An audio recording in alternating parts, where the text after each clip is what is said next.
Здравейте, колеги, село Бръшлянеца, Плевенско. Дата 29 март. Около 1,5, 13,30, температура около 13-14 градуса. Днес ще третираме за втори път кошерите с гел на основата на мравчина киселина. Ето шишето. Я го дай тук. Има дозатор и на всяка рамка в кошера, дай тук по-близо, слагаме по едно граково зърно. Върху рамките, не върху храната и пчелите, само върху рамките. Става много бързо. Така, където трябва храна, ще дадем храна. Така, продължаваме за другия кошер.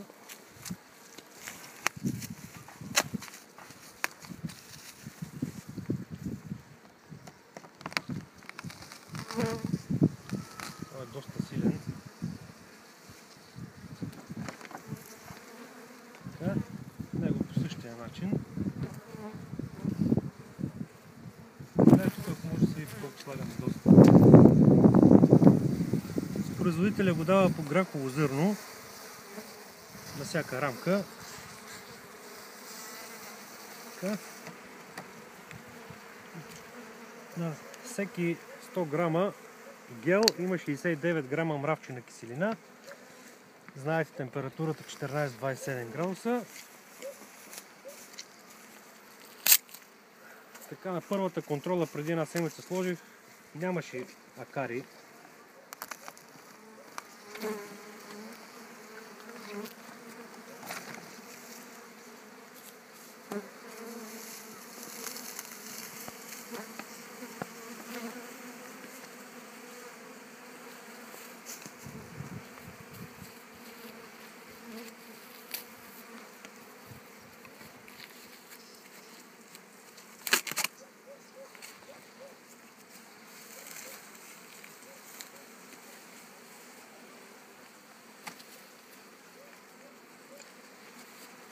Чакай, взема ще.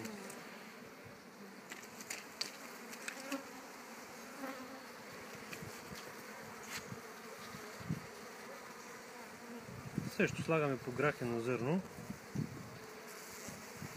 Или 1-2 грама, така го дава производителя. Така, ето това е шишето.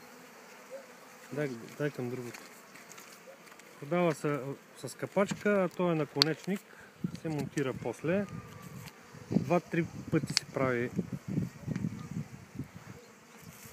пролет-есен. Хубаво е, че може да се дава и по време на медосбора.